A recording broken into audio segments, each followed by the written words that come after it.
Como les decía, vamos a comenzar hablando sobre lo que es la tecnología del ARN mensajero o como lo conocemos el ARNM en su abreviación, ¿no? Es bueno poder entender primero y recordar un poquito para quienes están en el área y para quienes no, porque sabemos que el público que tenemos ahora es variado. Entonces, saber conceptos claves o recordar estos conceptos claves.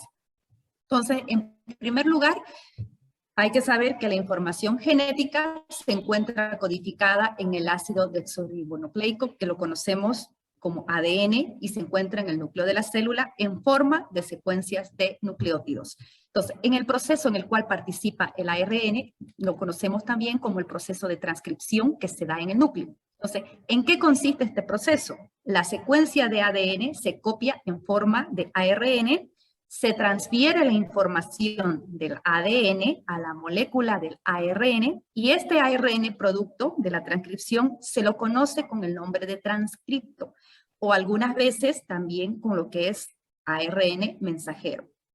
Entonces, esto que les he dicho, ¿cómo lo resumimos? Ahí les pongo un esquema en el lado izquierdo de la presentación donde podemos ver el cromosoma y cómo está presente la molécula de ADN.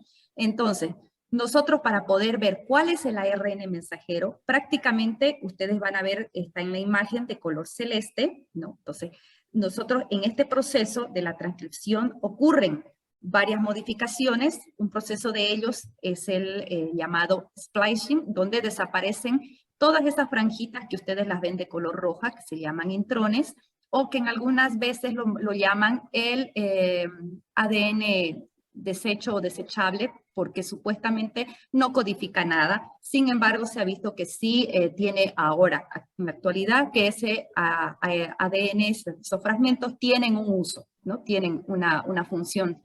Entonces, una vez que desaparecen ellos, solamente se queda una línea que ustedes lo ven, una hebra, que la conocemos como ARN mensajero.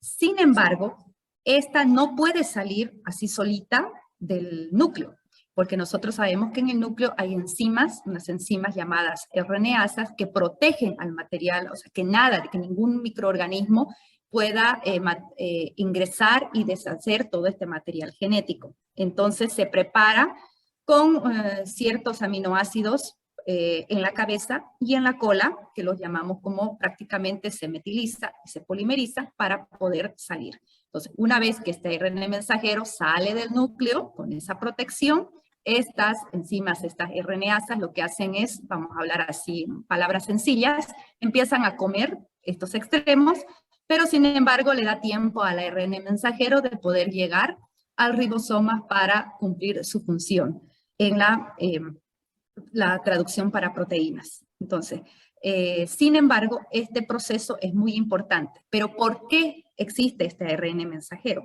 Porque el ADN no puede salir del núcleo, tiene que quedarse ahí. Es prácticamente, lo vamos a llamar así, el tesoro que tiene cada célula, donde se encuentra toda la información genética de cada célula, de todo el organismo. Entonces, es como cuando nosotros tenemos un documento original y ese documento original lo tenemos que cuidar como oro y lo que hacemos es sacar una fotocopia. Entonces, y la copia la podemos utilizar para cualquier trámite, para cualquier cosa. Es lo mismo que ocurre. El ADN se lo guarda porque es el original, no puede salir del núcleo y se forma lo que es el ARN, que es la copia para poder realizar el proceso de traducción a proteína. Entonces, dentro de estos conceptos claves, ya hemos dicho, hay algo que tiene que quedar bien claro, el ADN no puede salir fuera del núcleo celular para ser traducido. Entonces, se copia al ARN mensajero, que es el que sale del núcleo al citoplasma, y se ubica en los ribosomas para poder traducir toda la información que conlleva a una proteína. Entonces, mejor explicado, podemos ver la imagen de abajo, ¿no? Tenemos ya prácticamente se da la transcripción, tenemos al ARN mensajero preparadito ya para poder salir y en ese momento el citoplasma está lleno de RNasas que protegen, entonces lo que hacen para cualquier material externo o que pueda interferir. Entonces lo reconocen al ARN mensajero como si fuera un invasor, entonces lo que hacen es ir y atacar, y bueno, en ese momento solamente en las posiciones 5' y 3', donde se metiliza y polimeriza, entonces vienen y deshacen esa parte. De todos modos, le da tiempo de llegar al ribosoma perfectamente para poder ingresar y comenzar el proceso de la traducción. Entonces, esta copia fiel del ADN es lo que lleva los tripletes que conocemos con, se puede decir, el trío de aminoácidos que se va a pegar con su complemento, que es traído por otro tipo de ARN que lo conocemos como el ARN de transferencia, que lo vamos a ver más adelante. Entonces, prácticamente se complementa, se pega, unido a su aminoácido, y va formando estas largas cadenitas que las conocemos como polipéptidos, que después produce una serie de transformaciones químicas y que van a dar producto al producto final, a la proteína, que es el resultado final de lo que necesita la célula en ese momento. Entonces, ¿qué características tiene este ARN mensajero? Tiene una vida media muy corta, se degrada rápidamente, ese es un pequeño problema que tiene el ARN mensajero, es de cadena sencilla, a diferencia del ADN, está constituido igualmente por un azúcar, en este caso se llama ribosa, y por grupos de fosfato en forma alterna. Unidos al azúcar se encuentran la adenina, el uracilo, la citosina y la guanina. Hay que recordar que en el ADN tenemos la timina. Para el ARN mensajero es el uracilo, que se abrevia con la letra U. Los ARN mensajeros solamente contienen información para sintetizar un solo polipéptido y por eso se los conoce como cistrónicos. La síntesis de proteína continúa para producir ARN mensajero, es de forma continua, en todo momento. Entonces, cada que la célula necesita una nueva proteína, necesita la producción de una enzima, cualquier otro producto para poder cumplir sus funciones vitales, entonces empieza de nuevamente este proceso. Y participa el ARN como una fotocopia de esta información para poder producir y darle a la célula estas proteínas que necesita. Entonces, aquí abajo les he puesto un ejemplo de cómo es que sale el ARN mensajero protegido, ¿no? Ustedes pueden ver ahí en la 5' al inicio, en el lado izquierdo, es, en otras palabras, los aminoácidos, la cabecita que lo va a proteger, que se va a metilizar, y en la colita, que lo acostumbran llamarlo el poli A o la cola A. ¿Por qué? Porque está compuesta por varios aminoácidos, adeninas, entonces que también lo va a proteger en el extremo 3'. Entonces, como les decía, el ARN mensajero siempre está de esta manera en tripletes, que son los que se van a pegar con su complemento para ir formando las cadenitas de aminoácidos que nos van a dar como producto la proteína. ¿Qué características tiene? Es creado en el proceso de la transcripción, ya dijimos, pero ¿quién interviene en este proceso? Una enzima muy importante que es conocida como la ARN polimerasa. Entonces, en algunos casos también la podemos encontrar como las ARN transcriptasas, que en realidad vendría a ser lo mismo, ¿no? No tienen una función correctora de pruebas como lo tiene el ADN cuando hace el proceso de replicación, que tiene un proceso muy bueno que le permite, cuando va replicando, ¿no? Entonces, si hay un error entre las bases, entonces alerta para poder haber un cambio, subsanar ese error, esa mutación de la mejor manera, y en todo caso, cuando no se puede subsanar, es donde ocurre una mutación y por ende nos va a dar un resultado diferente y no la proteína que estamos esperando. Sin embargo, hay mutaciones que cambian las bases, pero me puede dar el mismo aminoácido. Y al darme el mismo aminoácido, yo voy a poder tener la misma proteína. Entonces, son mutaciones, se pueden decir silenciosas, que no afectan al producto final. Sin embargo, hay las que las llamamos, entre comillas, mutaciones malas, cuando hay este cambio, que sí evidentemente afecta al producto final. Entonces, lo que queríamos tener en proteína se va a obtener otra cosa o se va a cortar y no va a haber una producción correcta, ¿no? Entonces, sin embargo, las ARN polimerasas no tienen este sistema de corrección por ser fragmentos muy cortitos, ¿no? Y la probabilidad que las alteraciones, las mutaciones que existen es demasiado baja. Entonces, eso en parte es algo bueno para el uso de este tipo en este uso de tecnología. Entonces, aquí en las imágenes les muestro cómo es una ARN polimerasa en sí, este tipo de enzima, y cómo es la encargada de este proceso de producir este ARN en la transcripción. Ahora, ¿qué tipos de ARN hay? No solamente el ARN mensajero. Para conocer tenemos varios. Entre ellos tenemos el ARN de transferencia, que es el que les mencionaba. Tenemos ARN ribosómico, tenemos los nucleares pequeños, los citoplasmáticos, tenemos reguladores, catalizadores y tenemos también el ARN mitocondrial.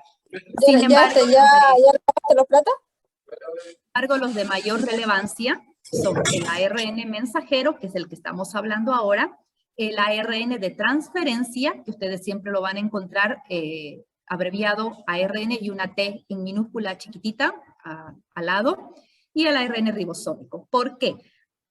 Porque el ARN mensajero es del que estábamos hablando, que es el que se produce en el proceso de la transcripción, y es el que lleva toda la información, o sea, es la fotocopia del ADN.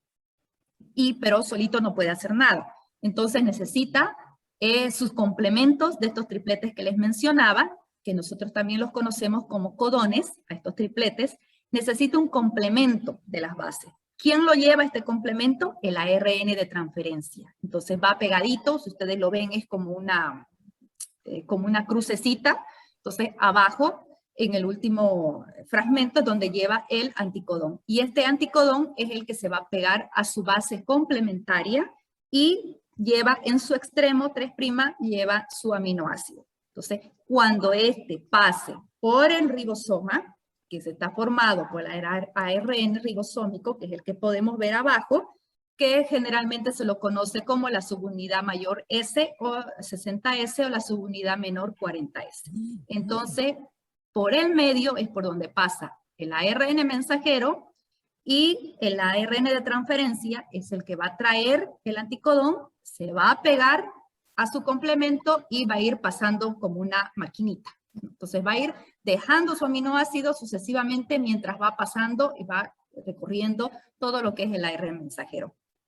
Una vez que tenemos toda esa cadenita larga de aminoácidos, que la conocemos como cadena polipeptídica, entonces es la que va a dar como resultado al final de ciertas transformaciones que necesita estructurales, que pueden ser de primero, segundo, tercero, cuarta estructura y va a dar producto a la proteína final como producto que está necesitando en ese caso la célula.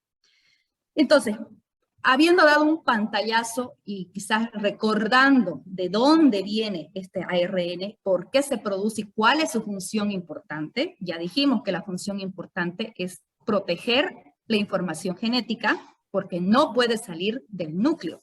Entonces es la fotocopia prácticamente, la copia de toda esa información que va a ser sintetizada para producir la proteína necesaria o la enzima o lo que requiera la célula en ese momento.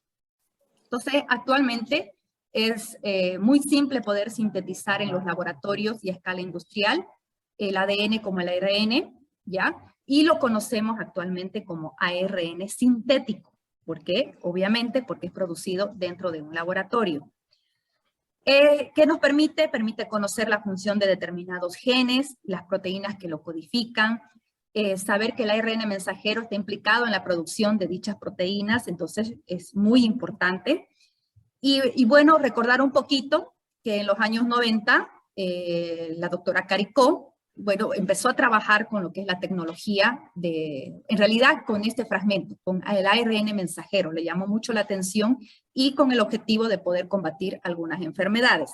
En aquel momento desecharon su idea, dijeron que no era accesible, que era una molécula muy lábil, que había muchos riesgos en el material genético que expresa, efectos antigénicos bastantes, podía alterarse debido a que se degrada rápidamente el ARN, podría producir quizás proteínas extrañas que pudieran generar una reacción inmunológica o llamadas también inmunógenas, o sea que podían alterar la reacción del sistema inmunológico.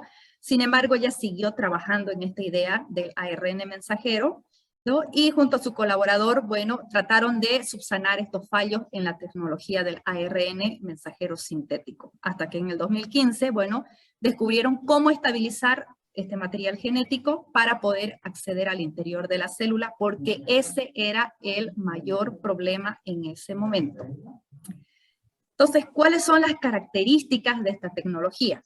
La producción de proteínas específicas en las células, que viene a ser algo prometedor como estrategia para el tratamiento de numerosas enfermedades. El uso del ARN mensajero es mucho más rápido, más efectivo, aunque ya dijimos al inicio que es de menor duración. Algo que es muy importante, no se integra en el genoma de la célula hospedadora. Esto podría, en otros casos, como trabajar con ADN directamente, asociaría un riesgo de mutagénesis. En este caso, disminuiría ese riesgo. Entonces, es una importante ventaja si estamos hablando desde el punto de vista de seguridad. El ARN mensajero induce la expresión de la proteína tanto en células que se dividen como en las que no se dividen. Eso también es un aspecto positivo para poder trabajar con esta tecnología. Y bueno, el ARN se considera una estrategia terapéutica mucho más potente y mucho más segura que el ADN. Entonces, en resumen, puede ser sintetizado fácilmente, incluso a partir de ADN que codifica la proteína de interés, también a partir del propio ARN vírico, como está ocurriendo y como se ha visto en la tecnología empleada para el caso del SARS-CoV-2, que más adelante esto lo va a explicar en mucho más detalle el doctor Pablo. Entonces, ¿qué otras características tiene esta tecnología? Puede ser modificado para mejorar la estabilidad, o sea, puede trabajarse, puede modificarse este mismo material, este ARN mensajero sintético, en la cual podemos incrementar la eficacia, reducir este proceso de inmunogenicidad. Se puede producir a gran escala, ¿ya? Obviamente hay normas de fabricación y hay que seguirlas, pero sin embargo todavía ese aspecto es un poco complejo, ¿no? Puede interaccionar con receptores relacionados al sistema inmune, lo que confiere propiedades inmunoayudantes. Puede ser utilizado para expresar antígenos, ¿no? Aplicado en preparados vacunales, inmunoterapia, tratamiento, protocolos de inmunosensibilización, entonces lo que lo conocemos actualmente como lo que es la inmunoterapia. La mayor limitación en esta tecnología y por la que desecharon la idea de la doctora Caricó era conseguir que este ARN mensajero sintético pudiera acceder a la célula, evitando ser degradado y reconocido como un antígeno. Ustedes saben que cualquier molécula, o sea, aparte de virus, bacterias, toxinas y otras sustancias o moléculas que pudieran haber incluido este material genético, nuestro sistema inmunológico reacciona a esto, se llama un antígeno, entonces reacciona a este antígeno y nos defiende. Entonces, esa era la mayor limitación, cómo poder evitar este pequeño proceso de protección que nos da nuestro sistema inmunológico para evitar que este material se degrade y pudiera ingresar, ¿no? Entonces, ¿cuál fue la solución hasta no hace muchos años atrás para poder trabajar con esta tecnología del ARN mensajero? Fue vehiculizar este ARN, no en partículas lipídicas, teniendo en teoría lo que es un liposoma. Entonces era prácticamente introducir este ARN mensajero en estas partículas para poder ingresar al interior de las células sin ser degradado por todas estas moléculas que protegen a nuestro organismo. Entonces, ingresar al citoplasma y antes de ser degradado, codificar la producción de las proteínas específicas de interés. En el caso de la COVID-19, la proteína Spike de la superficie del virus es un ejemplo claro y eso igualmente lo vamos a poder ver más adelante a detalle, ¿no? Entonces, ¿qué requisitos necesitan así en general para poder realizar una síntesis? Entonces, se trabajan con lo que son los monómeros que se constituyen este ARN en distintos grupos de protectores y activantes que hay que colocarle. Se trabaja bajo una fase sólida. Es posible utilizar nucleótidos modificados para aportar nuevas propiedades, como les decía anteriormente, ¿no? Y tratar de adecuarlo al producto terapéutico efectivo que se necesita. Entonces, entre estas modificaciones, algunas pueden ser modificaciones en el azúcar, en los enlaces fosfato, en las nucleobases. Entonces, hay ciertos mecanismos que hay que modificar dependiendo qué es el producto que uno quiere utilizar y que no produzca esta reacción inmunogénica en el organismo, ¿no? Que es algo muy, muy importante. Entonces, uy, ¿qué pasó? No quiere dar. Ahora sí. Ya. Entonces, para resumir, ¿para qué serviría esta tecnología? ¿Por qué tanto interés en esta tecnología del ARN mensajero? Principalmente porque sabemos que hoy en día existen enfermedades raras que no pueden ser tratadas, que están siendo estudiadas, pero quedan hasta por ahí o quedan en el olvido. Sin embargo, también, aparte de las enfermedades raras, estamos siendo el índice y la prevalencia de enfermedades genéticas, enfermedades de tipo cáncer, entonces están en aumento hoy en día por muchos factores, ¿no? Enfermedades a partir de procesos de epigenética también. Entonces, es una tecnología muy revolucionaria, pero sin embargo, para poder tener estos tratamientos, ¿no? Implican un alto costo. Entonces, ¿y por qué este alto costo? Porque son años de trabajo, de investigación, de inversión para poder trabajar con este tipo de tecnologías. Entonces, cuando nosotros tenemos ya algunos, porque hoy en día ya hay algunos productos a partir de lo que es para terapia génica, a partir de ARN mensajero, entonces, para poder acceder a ellos, como les decía, tienen un alto costo. Sin embargo, obviamente hay más esperanza de vida, mejora la calidad de vida de este tipo de pacientes, pero lamentablemente no es accesible para muchos.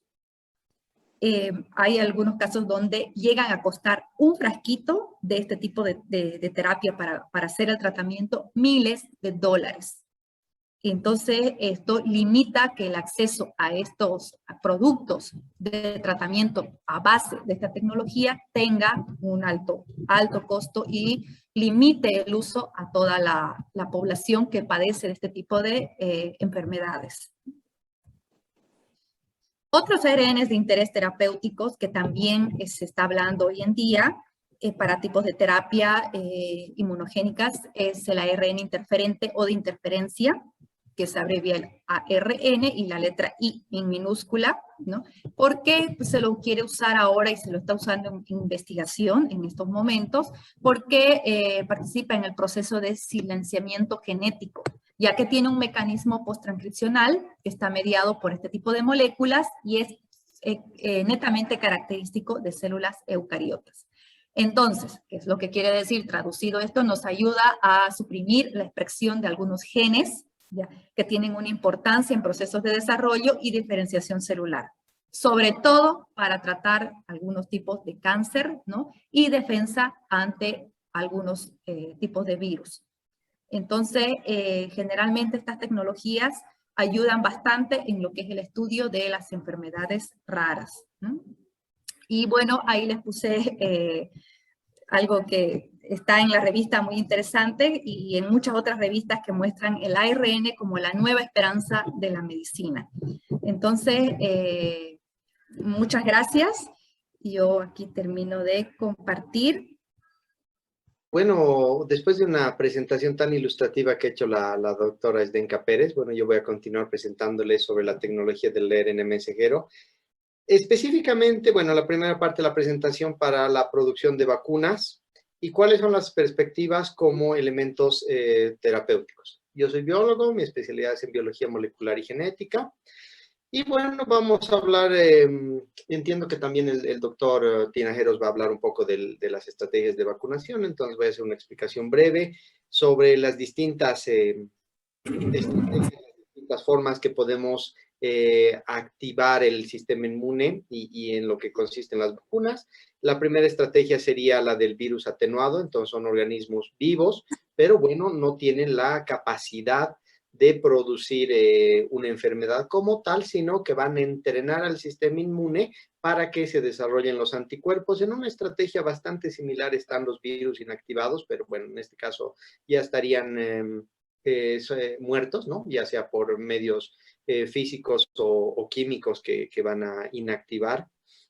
Otra estrategia para inducir la producción de anticuerpos es producir subunidades, producir solamente una parte de los patógenos, de los agentes infecciosos, como podría ser la proteína spike o la proteína espícula en el caso de el SARS-CoV-2. Y de las estrategias más recientes están las de producir un vector viral, porque a este vector viral es un virus desnudo, quiere decir, bueno, se utiliza la cápside viral de algunos adenovirus y por dentro están las instrucciones para producir justamente las proteínas de espícula, ¿no?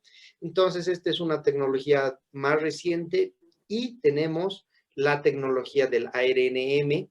Entonces, ya dispensaríamos del vector y directamente le pondríamos las instrucciones para que nuestro propio organismo sea el que vaya a producir los anticuerpos. Entonces vamos a un poco una reseña histórica de cómo han sido años, décadas de investigación para finalmente llegar a tener tecnologías del ARN mensajero para la vacunación y la terapéutica. Empezamos en 1960, donde se descubre que existe una molécula que, bueno, como decía la doctora Zdenka, es la fotocopia del ADN que tiene todo el código, ¿no? Es como una guía telefónica que tiene todos los números, pero aquí le estamos dando instrucciones precisas. Entonces se descubre esto y bueno, 5 años después, aquí he puesto que se producen los primeros liposomas. Si bien no es directamente tecnología del ARN mensajero, estos son los vehículos que van a permitir que el ARN mensajero pueda ingresar a nuestras células. Ya en el 69, las primeras proteínas producidas con esta tecnología in vitro en el laboratorio, bueno, han sido producidas. Una década después, ya se termina de pulir la idea del uso de liposamos para la aplicación de RNA mensajero en células, ¿no? Este es en un sistema in vitro. Y en los 90s, el ARN mensajero para uso terapéutico en ratas se ha probado que es altamente eficaz, como también el potencial de utilizarlo como vacuna en un modelo de ratones. La doctora Zdenka nos comentaba que han habido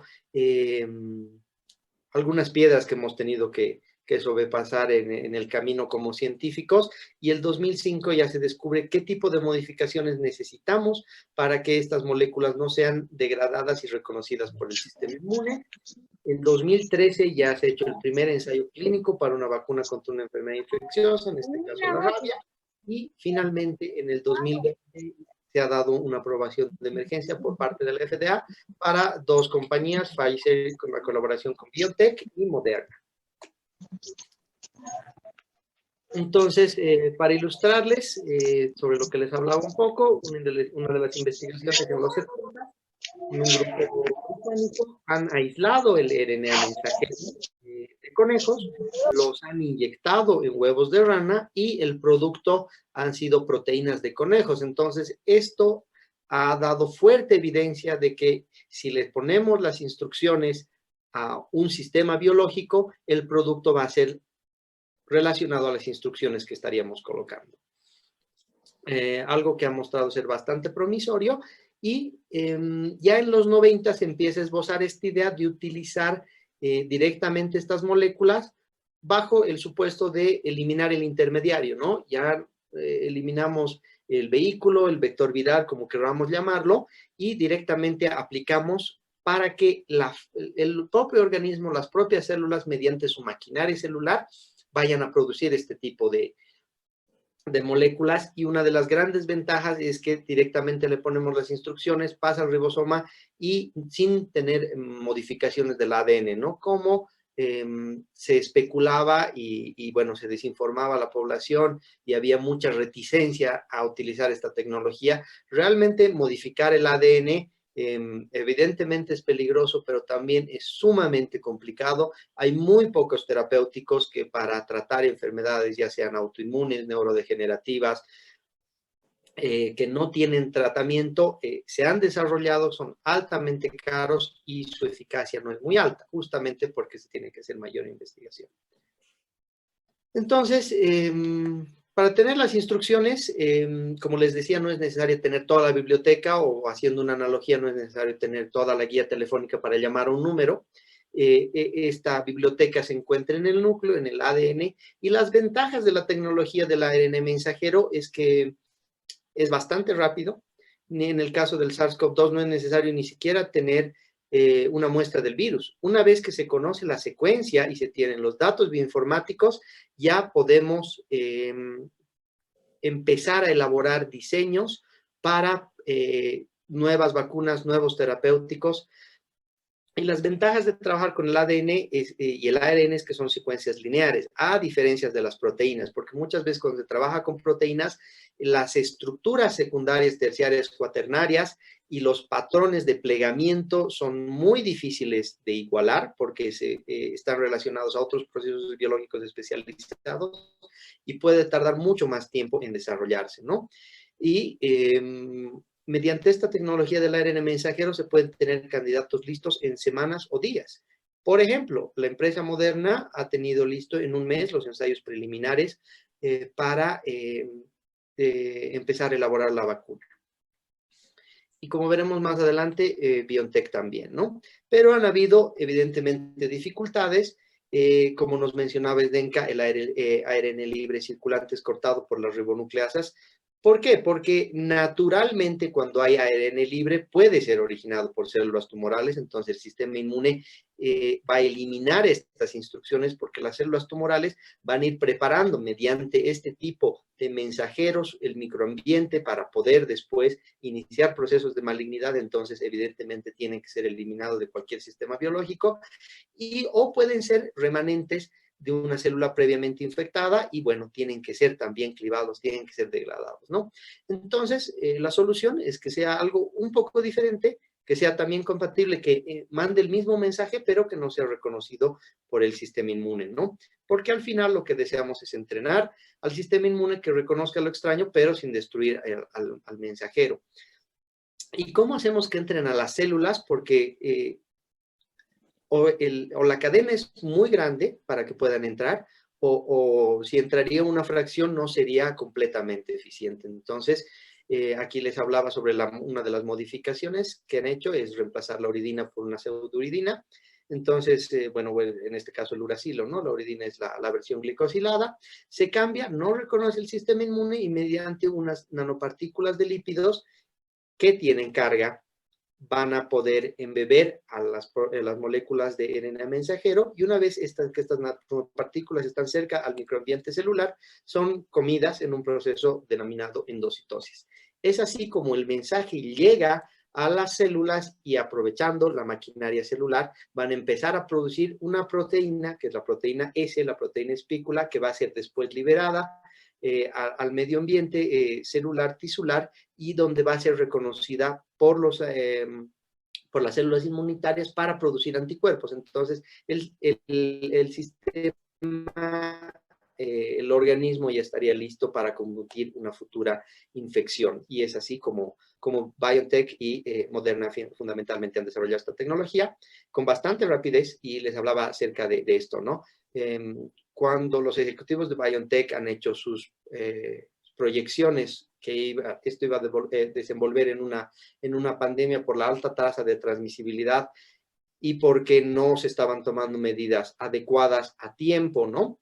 Ellos ya tenían candidatos de vacuna tan pronto como febrero del 2020, antes inclusive que sea declarado como pandemia. Pero también esta tecnología nos permite utilizar nuevos terapéuticos personalizados contra el cáncer. Entonces, entendemos que el cáncer no es una enfermedad, es un grupo de enfermedades caracterizadas por una excesiva proliferación donde las células no reciben las señales adecuadas de muerte y donde van burlando el reconocimiento por parte del sistema inmune, entonces no pueden ser atacadas por el mismo organismo. BioNTech, uno de sus pilares de investigación más importantes es las vacunas personalizadas contra el cáncer, donde lo primero es identificar qué tipo de mutación o qué tipo de anormalidad está existiendo en el tumor de ese paciente, después de un proceso bioinformático. Se puede hacer una predicción neoantigénica que se llama, entonces van a diseñar un tipo de vacuna que tenga las instrucciones o que ataque específicamente a esas células tumorales. Se confecciona un tipo de vacuna de ARN mensajero que vaya a activar el sistema inmune y permita al propio organismo combatir a las células malignas para finalmente producir algo que se llama como inmunoterapia individualizada. Eso es a lo que está atendiendo fuertemente la medicina genómica, la medicina personalizada, a que una enfermedad tenga un tratamiento específico en una dosis adecuada para cada paciente, porque cada escenario es sumamente particular. Pero también el desarrollo de la tecnología de ARN mensajero está relacionado a las enfermedades infecciosas. Las vacunas contra la malaria, la vacuna universal contra la gripe y la vacuna contra el VIH ya son diseñadas, están en fase 1 y bueno, esperemos tener resultados prontos. Y también otro tipo de enfermedades complicadas, las enfermedades autoinmunes. Entonces podemos ver que la proyección de este tipo de tecnología es bastante promisoria, es bastante rápida y bueno, después de una colaboración a nivel global de varios científicos hemos podido acortar significativamente los pasos, ¿no? Con, evidentemente, la ayuda de las autoridades regulatorias, se han podido hacer la fase 1, la fase 2 y la fase 3 prácticamente de manera simultánea. Y antes, la vacuna que tenía el récord de ser aprobada y aplicada eran 4 años. Ahora, con la colaboración global entre los científicos, hemos podido hacer esto en menos de un año y, bueno, estamos dando soluciones a problemas actuales y esperemos que sea distribuida y democratizada a nivel global. Una vez más, muchísimas gracias por su invitación y con esto acaba mi presentación. Buenas noches, otra vez gracias a los organizadores, a la sociedad, a la Academia Nacional de Ciencias de Bolivia por organizar este tipo de eventos. Pues voy a hablar un poco acerca de las vacunas y la manipulación del RNA mensajero, un dilema ético. Básicamente, como han escuchado ustedes, esta fracción del RNA se incorpora en la vacuna con una capa lipídica y esta se inyecta al ser humano en forma de vacuna esperando una respuesta inmune. Y eso es lo único que hace. Y algo importante dijo Zdenka, que este RNA mensajero no se integra a la célula o no trabaja para sí mismo o para generar, digamos, un producto diferente. Eso ya alteraría realmente el objetivo de lo que es la vacuna. Entonces, eso hay que desvirtuar y eso no produce, lo único que hace es ayudar a generar una respuesta inmune a partir de esa fracción del RNA mensajero. Entonces, a partir de ello, pues nos preguntamos, y hay una serie de dilemas éticos que han salido en contra de las vacunas. Hay personas que están en contra de la vacuna, personas que hacen campaña en contra de la vacuna, pero también personas que entienden mal la vacuna. Hemos escuchado muchas veces y en mismos familiares hemos escuchado que indican no se hagan vacunar porque tiene mercurio, no se hagan vacunar porque tiene magnetos y pueden guardar el celular en su brazo y etcétera, etcétera. Y todos esos son mitos. Sin embargo, hablando desde la ética de la investigación, pues desde 1945, inmediatamente después de la Segunda Guerra Mundial, se han tenido una serie de problemas porque los médicos nazis han hecho a nombre de la investigación médica experimentos realmente genocidios con los judíos. Y en ese sentido, pues a partir de ello, del Código de Nuremberg, luego Helsinki, Belmont, Sioms, se han generado una serie de códigos, pautas, reglamentos para la investigación con seres humanos. Entonces, a partir de esos años de experiencia, pues se ha trabajado, como les decía, desde Nuremberg, Helsinki, se trabajó básicamente en 3 principios fundamentales. La autodeterminación, no sé por qué está activado automáticamente. La autodeterminación, la beneficencia y la justicia como 3 principios fundamentales de la ética en investigaciones. Y a partir de ello se traduce que el consentimiento informado debe ser dado por escrito. Era un error que tenía Nuremberg porque se decía solo consentimiento informado. La investigación en países de desarrollo, protección a poblaciones vulnerables, la distribución de los riesgos y beneficios y el papel de los comités de ética. Y esto está en el Consejo Internacional de Organizaciones de Ciencia Médica. Sin embargo, hoy en día las vacunas contra el COVID ha generado a lo que está pendiente es básicamente la aprobación del mercado, pero no hay razón para suponer que la velocidad a la que se desarrolló afectó de alguna manera negativamente el grado en que se sometieron a pruebas de seguridad, tolerabilidad e inmunogenicidad. Entonces, básicamente podemos tener la certeza de que sí han pasado una prueba primero en animales, luego una fase 1, fase 2, fase 3, y ahora se está trabajando en grandes cantidades, es decir, se está vacunando para ver si puede haber un efecto adverso severo después de vacunar a 1 millón, 2 millones, 3 millones de personas. Los resultados del estudio de la fase 3 a gran escala se publicaron en revistas internacionales de alto prestigio y la FDA y la EMA no han bajado sus estándares para la aprobación en el mercado. Y todos estos estudios indican vacunas actuales que son seguras y son eficaces. Y obviamente se habla también de algunos temas importantes. Por ejemplo, la evaluación posterior a la licencia. A pesar de la seguridad de las vacunas, los ensayos también han hecho una evaluación posterior a la licencia para determinar la seguridad y la eficacia en el mundo real. Pero por otro lado también existe la necesidad ética de realizar una evaluación exitosa, por ejemplo, mediante diseños de pruebas negativas, crear un sistema para informar eventos adversos, lo que constituye una manera de hacer evaluaciones y obviamente una cuestión principalmente científica. Sin embargo, lo que sucede es que cuando aparecen estos efectos moderados o secundarios, a veces es cuestión política o es cuestión de ética, pero deberíamos reportarlo.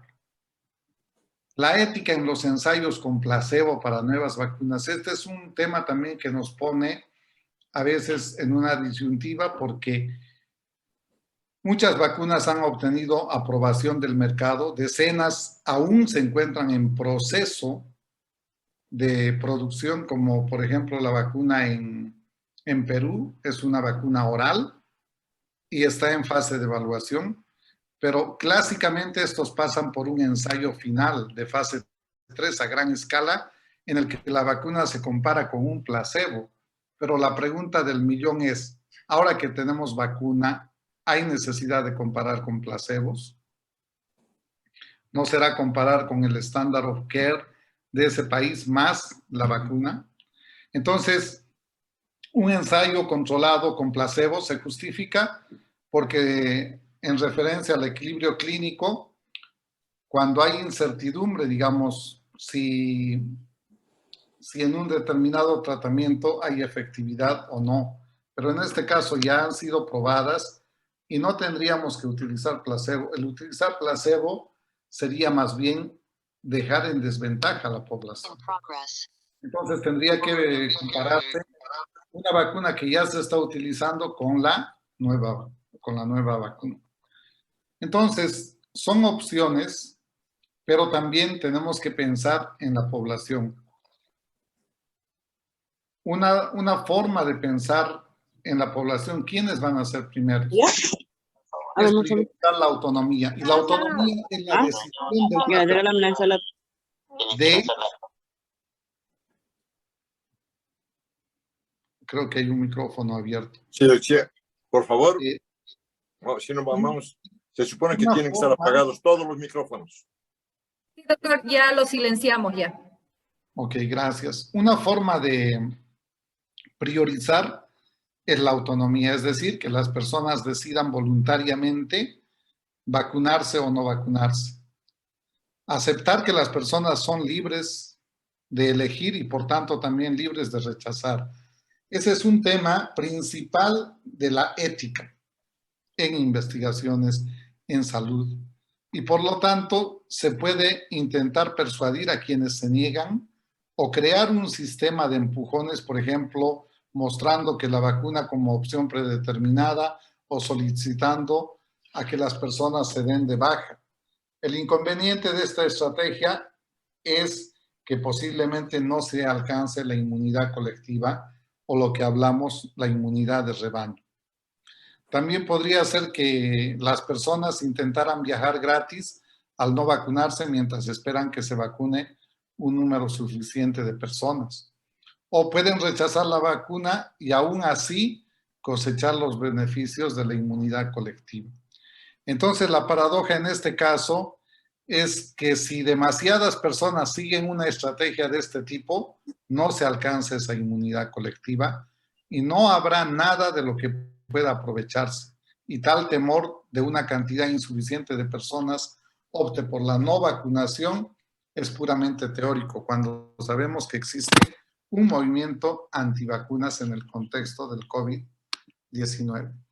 Entonces, otra forma de priorizar es abordar desde el punto de vista de la salud pública, hacer que las vacunas sean obligatorias para la población o una parte de ellas, por ejemplo, ciertas profesiones, como la profesión sanitaria, es decir, personal de salud, la policía, etc. El inconveniente aquí es que hay una violación de un importante principio ético. El primero es saber que las personas tienen derecho a la autonomía. Y algo así sucedió en los años 1900. En Río de Janeiro se ordenó una vacuna contra la viruela para su población y posteriormente esto condujo a una revuelta de vacunas brasileras de 1904 y al posterior abandono del programa obligatorio. Y este es un doloroso hecho recordatorio que puede suceder, cuando no se logra el apoyo público. Entonces, estamos en ese dilema. ¿Cómo podemos motivar a que más personas se vacunen? Depende de muchos factores. El más importante quizás es cuántas personas están dispuestas a vacunarse, pero la dificultad parece ser que la elección entre estas estrategias debe hacerse antes de que esté claro cuántas personas optarían por vacunarse. Comenzar con una elección autónoma y luego cambiar a una vacunación obligatoria una vez que esté claro que la aceptación es insuficiente, puede ser difícil de justificar social, legal y éticamente. Una opción 3, otorgar libertades a los vacunados. Esa puede ser otra opción. Existe una tercera, de equilibrar la autonomía y la salud pública, que implica acoplar al estado de vacunación ciertos derechos. Como la vacunación no sería obligatoria, pero estar vacunado podría ser un requisito para viajar, por ejemplo, que de hecho ya se está dando asistencia a eventos masivos, o pedir a las personas que no están vacunadas que cumplan ciertos prerequisitos. Ejemplo, poder presentar una prueba de PCR COVID-19 negativa recientemente. Y obviamente esta idea garantiza la elección autónoma, la salud pública, y en este escenario todos habrían tenido la oportunidad de vacunarse. Entonces, este escenario plantea precisamente ese respeto a la autonomía, pero también el respeto a que las otras personas no quieren correr ese riesgo o no quieren contagiarse. Entonces, no nos olvidemos que el derecho de una persona llega hasta que afecta el derecho de las otras personas. Entonces, en la priorización de las vacunas, la ética interactúa con importantes cuestiones científicas y prácticas. Si la vacuna, por ejemplo, evitaría la transmisión del SARS-CoV-2 y qué factores médicos afecten su efectividad, la dosificación y la durabilidad, así como las tasas de infección, los resultados entre las personas vacunadas. Sin embargo, en la medida en que una vacuna no previene la transmisión, sino solo reduce la gravedad de la enfermedad, su efecto y distribución, deben parecerse a las terapias que solo protegen a los receptores directos. Entonces, ese también es un punto importante a tomar en cuenta. Los 3 valores éticos son relevantes para la asignación de las vacunas, definitivamente. La autodeterminación, el beneficio, incluyendo limitar el daño, y obviamente la justicia. En primer lugar, una vacuna segura y eficaz podría evitar directamente los daños a la salud, incluida la muerte y las enfermedades a largo plazo. Pero también puede aliviar indirectamente daños socioeconómicos, como el desempleo, la pobreza, la privación educativa. Y esto se ha demostrado, por ejemplo, en Estados Unidos, esto publicado en agosto del 2021, como en Estados Unidos las hospitalizaciones en niños de 0 a 4 años, las hospitalizaciones se han incrementado 10 veces más. ¿Sí? Entonces, esto implica de que tenemos que vacunar a todos. También es fundamental priorizar a las poblaciones desfavorecidas. La desventaja tiene múltiples dimensiones interrelacionadas que incluyen la opresión, la privación socioeconómica, un mayor riesgo de muerte en la vida y una vulnerabilidad médica. La igualdad de preocupación excluye la consideración de diferencias como género, raza o la religión, cuando hacerlo no ayudaría a prevenir daños ni priorizar a los grupos desfavorecidos. En otras palabras, dar una respuesta por igual a todos, eso no es igualdad. La misma preocupación no respalda el tratamiento idéntico de personas en situaciones diferentes o ignorar las diferencias relevantes.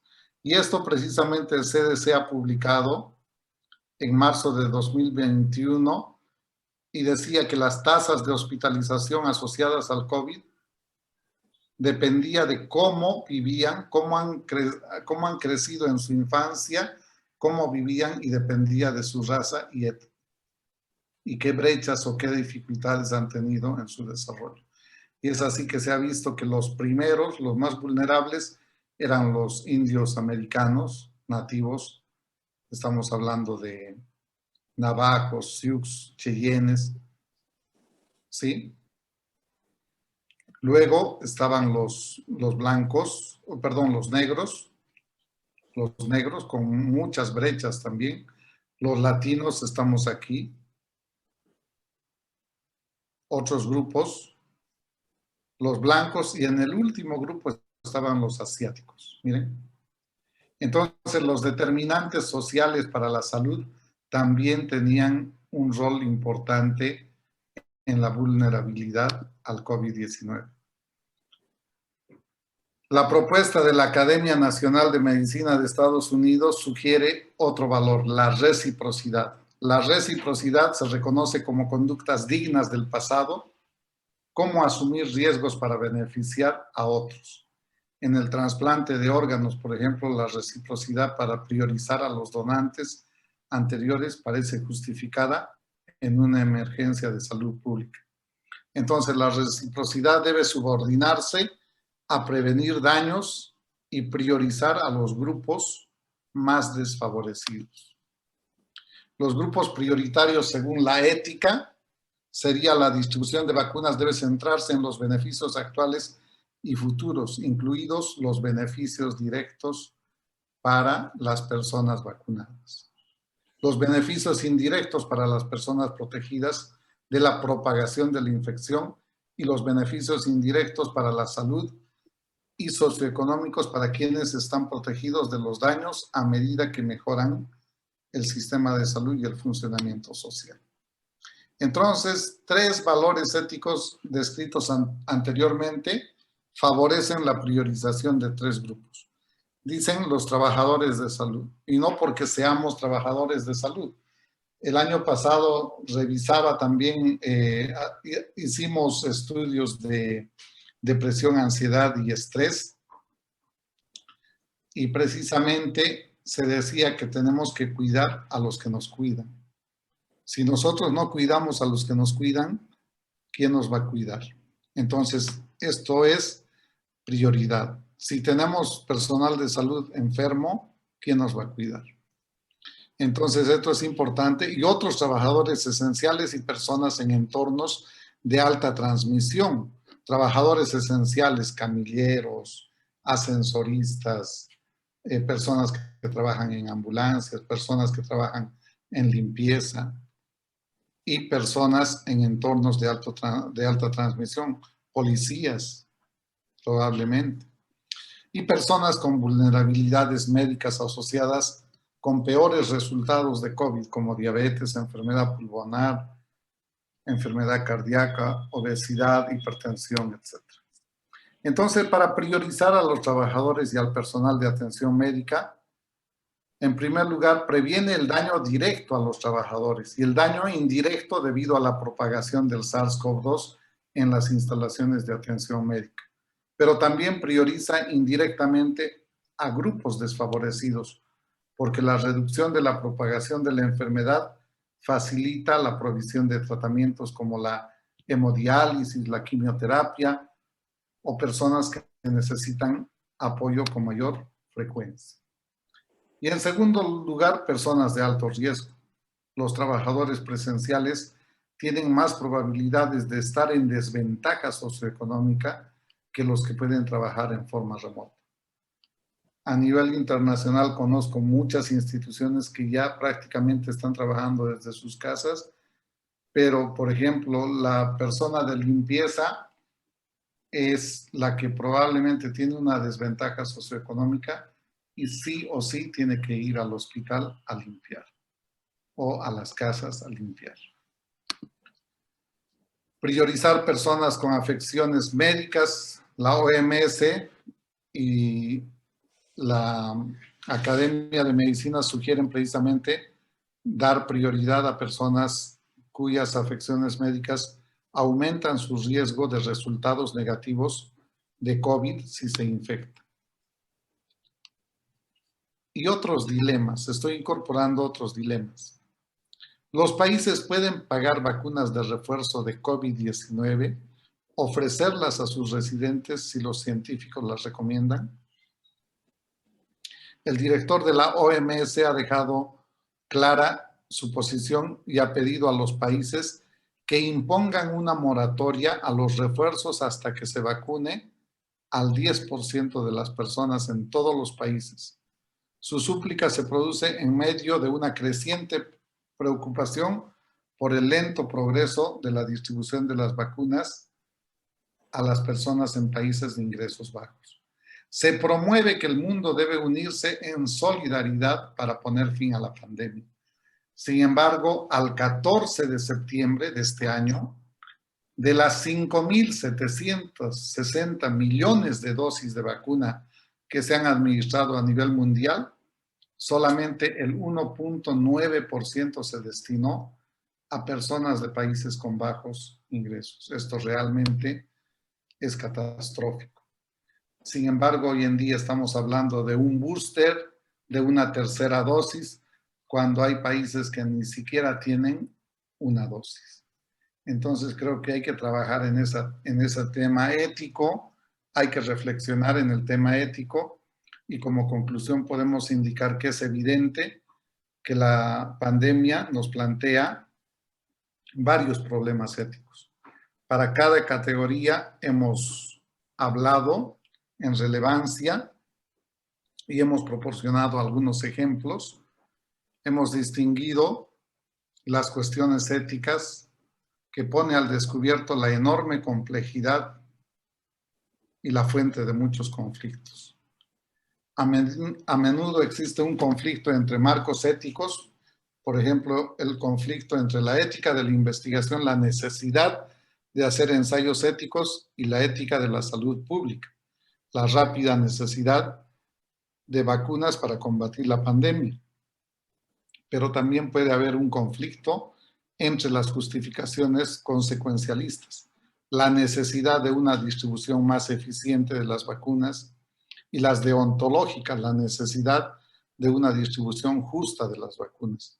En resumen, a partir de este análisis, hemos identificado algunas cuestiones éticas más urgentes y las posibles formas de responder a esas preguntas. Finalmente, puedo decir que los principios fundamentales de la ética se deben priorizar en todo momento y estos siguen siendo prioritarios. La autodeterminación, la beneficencia y la justicia. Muchas gracias. Antes de comenzar con las preguntas, pues agradecerles a los participantes, a ustedes, Lenka, al doctor Timajeros, al doctor Iturri, por esta excelente visión integral que nos han dado y que nos permite tener una mayor claridad sobre esta problemática que todo el mundo anda dando vueltas, pero pocos son los que la entienden como ustedes.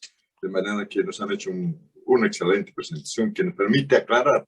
Y creo que con preguntas que van a surgir podremos puntualizar aspectos incluidos que tienen en la mente muchos de los participantes, que pueden ayudarnos a ver tener una visión más clara.